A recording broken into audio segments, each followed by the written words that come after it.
Hello everyone, स्वागत है आपका हेल्दी टॉक्स में। और आपको दुर्गा अष्टमी की बहुत सारी शुभकामनाएं। आज दुर्गा अष्टमी है। आज हम छोटी छोटी कन्याओं को अपने घर पर पूजते हैं। लेकिन एक सवाल मेरे दिल में आज आया। हम उनको आज के दिन तो इतना पूजते हैं, उनके पैर छूते हैं, उनसे आशीर्वाद लेते हैं, उन्हें देवी का रूप मानते हैं। लेकिन क्या हम उनको रोज़ देवी का रूप मानते हैं? क्या हम रोज़ उनको उस नज़र से देखते हैं? आप सबका भी जवाब होगा नहीं। हम उनको ऐसा समझते हैं कि वो एक बोझ हैं, क्योंकि मैंने बहुत सारे परिवारों में ऐसा देखा है कि जब एक लड़की पैदा होती है तो लोग सोचते हैं अरे अब हमारा वंश ही ख़त्म हो गया, वंश आगे कैसे बढ़ेगा। और ये जो सोच होती है ज़्यादातर घर की औरतों की होती है। तो ये चीज़ बिल्कुल सही है कि औरत ही औरत की दुश्मन होती है।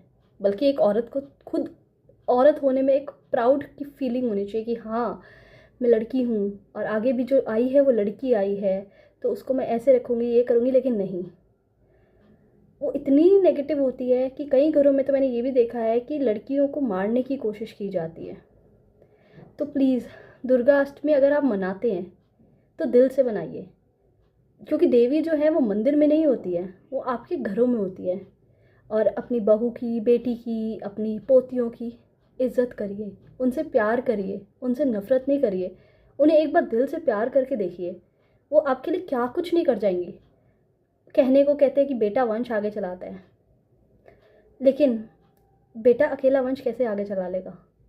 एक लड़की ही होती है जो घर को घर बनाती है, चार दीवार को जो होते हैं वो संभालती है, संवारती है उसको।